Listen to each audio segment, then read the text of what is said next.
Muhaimin, Pak dari PKB, kemudian ada dari Nasdem.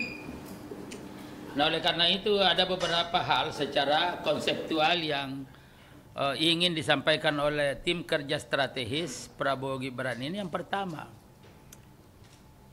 pernyataan yang paling penting dan strategis yang disampaikan oleh Pak Prabowo pada saat itu adalah ingin menyampaikan bahwa kita ini satu. Dan kesatuan itu sebagai pencerminan dari nilai-nilai kegotong royongan, nilai-nilai kekeluargaan. Karena kalau kita ingin mengacu kepada nilai-nilai dasar itu, dan ini sering disampaikan oleh Pak Bung Karno pada tanggal 1 Juni. Indonesia dibangun atas asas kekeluargaan, gotong royong, yang orientasinya untuk kemaslahatan bersama. Nah, di dalam konsep itu ada semangat kebersamaan, ada semangat kekitaan, dan ada semangat persaudaraan. Nah, secara politik, Pak Prabowo ingin mengingatkan kepada kita semua bahwa pemilu sudah selesai. Upaya-upaya yang menjadi hak teman-teman dari paslon 1, paslon 3 sudah dilaksanakan. Dan upaya terakhir adalah melalui proses hukum, yaitu Mahkamah Konstitusi. Mahkamah Konstitusi sudah mengambil keputusan menolak permohonan. Itu sudah jelas, berarti ini final and binding. Nah, Pak Prabowo menyampaikan itu bahwa ingin secara politik mengatakan ini sudah selesai. Pimpinannya sekarang ini adalah hasil pilihan rakyat, yaitu paslon 2.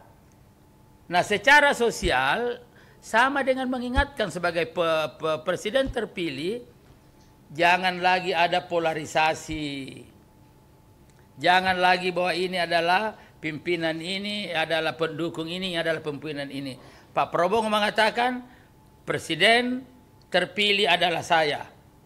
Wakil presiden terpilih adalah Mas Gibran. Karena itu, maka kata Pak Prabowo, saya adalah pemimpin bangsa Indonesia. Tidak ada lagi pendukung 1, pendukung 2, pendukung 3, tapi ini adalah rakyat Indonesia. Karena saya adalah presiden terpilih, maka saya adalah pimpinannya. Jadi untuk menghilangkan polarisasi secara politik. Itu. Nah, kemudian apa lagi pidato yang paling penting di situ? Yang paling penting adalah Pak Prabowo mengisyaratkan dalam rangka pembentukan format koalisi ke depan mengembangkan politik gagasan. Politik gagasan. Jadi Pak Prabowo itu adalah mengembangkan politik gagasan. Ini adalah sama dengan isyarat kepada siapapun bahwa pembentukan kabinet saya nanti itu adalah mengacu pada politik gagasan. Artinya adalah mengedepankan ide dan gagasan sebagai instrumen sebagaimana tercermin dalam visi misinya ketika disampaikan dalam perdebatan-perdebatan yang ada.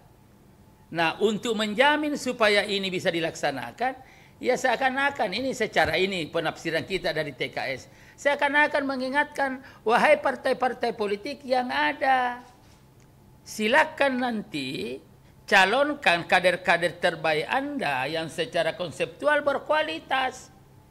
Karena hanya orang-orang yang berkualitaslah yang mampu mengimplementasikan politik gagasan itu. Gitu loh. Ini kan begitu. Jadi jangan asal dari partai A sudah, tidak. Tetapi betul-betul orang terbaik yang berkualitas, yang mampu mengimplementasikan, menerjemahkan visi misi presiden wakil presiden terpilih, gitu loh.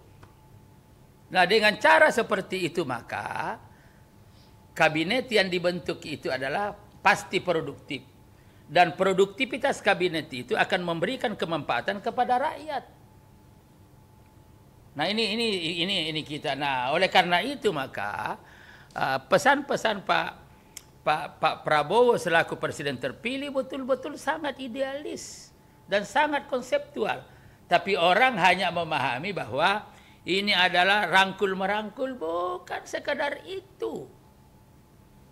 Komunikasi politik dalam masyarakat yang majemuk adalah sebuah keniscayaan.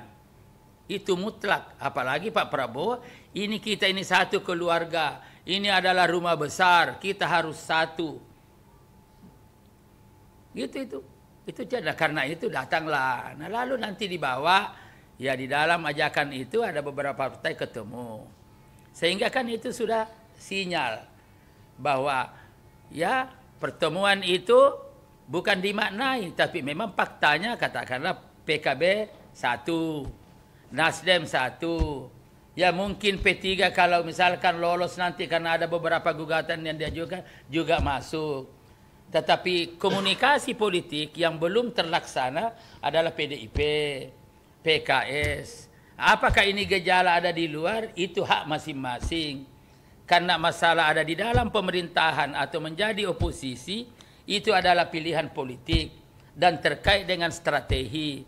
Kalau strategi berarti pertimbangannya efektif mana ada di dalam pemerintahan atau di luar pemerintahan. Itu namanya strategi politik, adalah pilihan. Nah ini semua. Lalu ada lagi mengatakan, wah ini tidak boleh dong, nanti tidak ada yang ngontrol.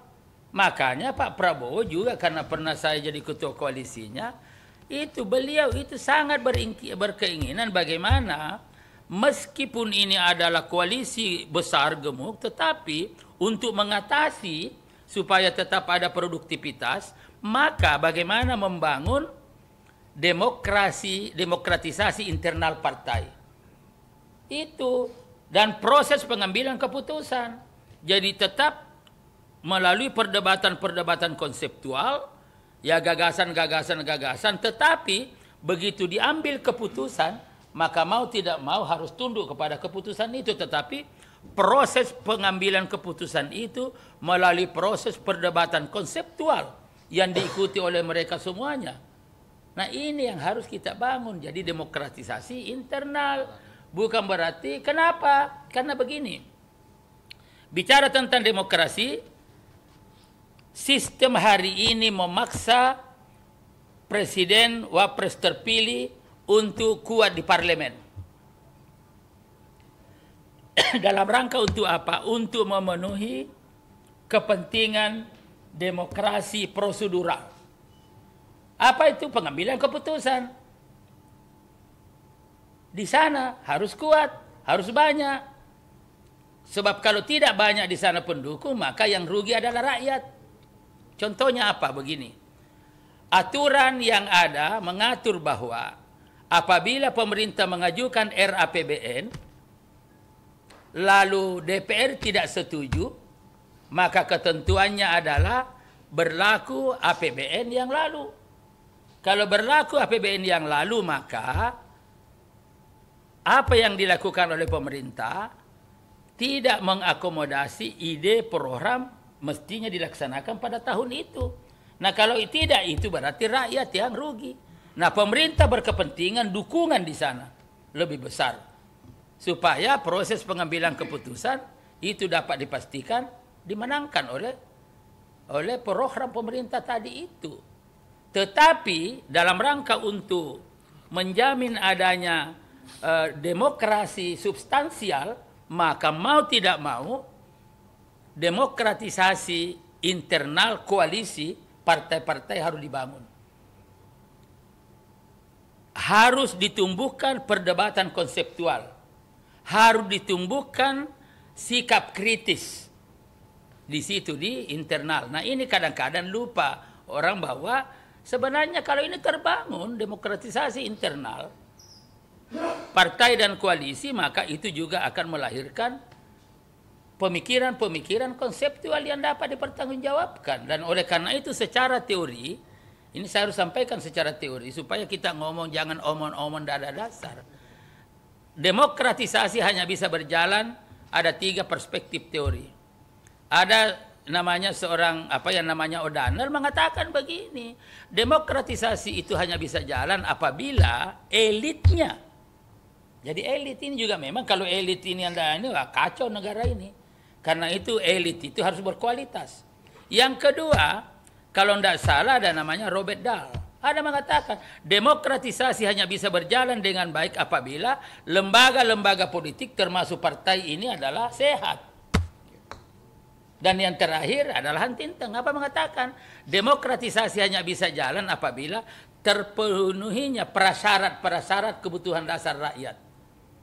Rakyat tidak lapar, bawahnya tidak mahal, berasnya bisa ini semua ini. Jadi 3 perspektif ini.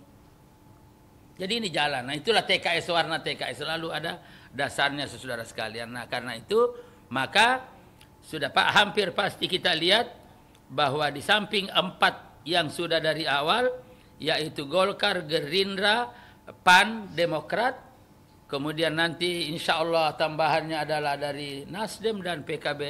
Dan apabila misalkan kursinya cukup P3 dengan permohonannya diajukan itu dikabulkan, maka mungkin bisa masuk karena tinggal kemarin 0, sekian dan lain. Kalau ini masuk, ini juga nanti insya Allah akan bergabung. Berarti ini luar biasa. Nah ini nanti ada sistem pengelolaan koalisi yang besar itu supaya kepentingan demokrasi prosedural tercapai di DPR dalam arti pengambilan keputusan, tetapi demokrasi substantif juga dapat dilaksanakan dengan adanya upaya mengelola koalisi ini dengan demokratisasi internal, dijamin perdebatan konseptual dan sikap kritis tumbuh di situ. Dan Pak Prabowo terbiasa ini. Ya saya kira itu saudara sekalian, dari saya mungkin ada di data ini. Jadi Angga adalah ketua umum Repnas, generasi muda Islam dari apa banyak lagi dan lain sebagainya, dan saya kira ini akan tetap jalan dan gagasan kegiatan menyebarkan pikiran-pikiran untuk rakyat. Yang perlu atau cukup? Ya. Ya, saya kira saya sudah berulang kali sampaikan bahwa Pak Jokowi ya dan tentu Mas Gibran, Golkar nggak ada masalah. Karena memang suasana kebatinan selama ini Pak Jokowi dengan keluarga besar Golkar, Mas Gibran keluarga besar itu satu kesatuan. Jadi artinya juga selama ini yang ketiga adalah bahwa saya punya keyakinan Pak Jokowi dan Mas Gibran ke Golkar itu sudah merasa diri sudah keluarga besar. Dan yang keempat, siapapun yang jujur, ya yang jujur melihat realitas politik di dalam pemilu kemarin, pasti mengakui betapa besar peranan Jokowi di dalam meningkatkan perolehan suara Partai Golkar. Ya, jadi bersama-sama dengan Ketua Umum Pak Airlangga, itu pasti itu. Dan tentu juga yang kelima, pencalonan Mas Gibran kemarin ini, itu kan diprakarsai oleh Golkar dan satu-satunya mungkin partai yang memberikan dan diputuskan di dalam rapatnya adalah Golkar dan menyerahkan waktu itu surat, ya surat pencalonan secara resmi dan diadakan upacara. Jadi saya kira ya itu jadi Pak Jokowi sebenarnya secara suasana kebatinan itu sudah merupakan keluarga besar Partai Golkar, ya tinggal formalitasnya. Ya itu ya. Jadi sudah tidak ada masalah. Apalagi Partai Golkar kan partai terbuka. Dilihat dalam perspektif usaha, ini adalah go public.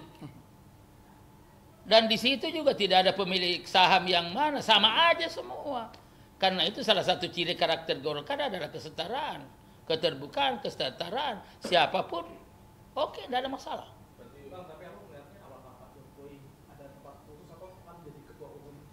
Ya itu proses lebih lanjut, ya proses lebih lanjut.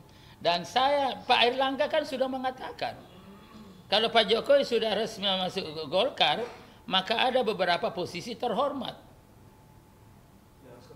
Ya posisi terhormat misalkan Ketua Umum, posisi terhormat adalah Ketua Dewan Pembina, dan di samping itu masih ada lagi Ketua Dewan Penasehat, ada lagi Ketua Dewan Kehormatan, dan lain-lain sebagainya. Tetapi yang lebih operasional itu adalah Ketua Umum dan Ketua Dewan Pembina. Ya ini nanti gitu loh. Jadi tinggalkan nanti atur-aturan. Dan saya punya pikiran bahwa ujung-ujungnya nanti kan ada power sharing semua ini. Pak Airlangga bagaimana, ya misalkan Pak Bahlil bagaimana, Pak Bambang bagaimana, lain-lain bagaimana, lalu Pak Jokowi nanti ada di mana, Pak ARB bagaimana, Pak Akbar Tanjung bagaimana, Pak Luhut bagaimana. Ini kan semua bisa dibicarakan sebagai keluarga besar. Yang penting satu, komitmen bersama, kehadiran kita bersama di situ adalah dalam rangka untuk membesarkan Golkar. Sehingga ke depan betul-betul Golkar semakin mantap posisinya sebagai partai utama di Republik ini dan menjadi penentu arah pembangunan nasional ke depan menuju 2045. Itu.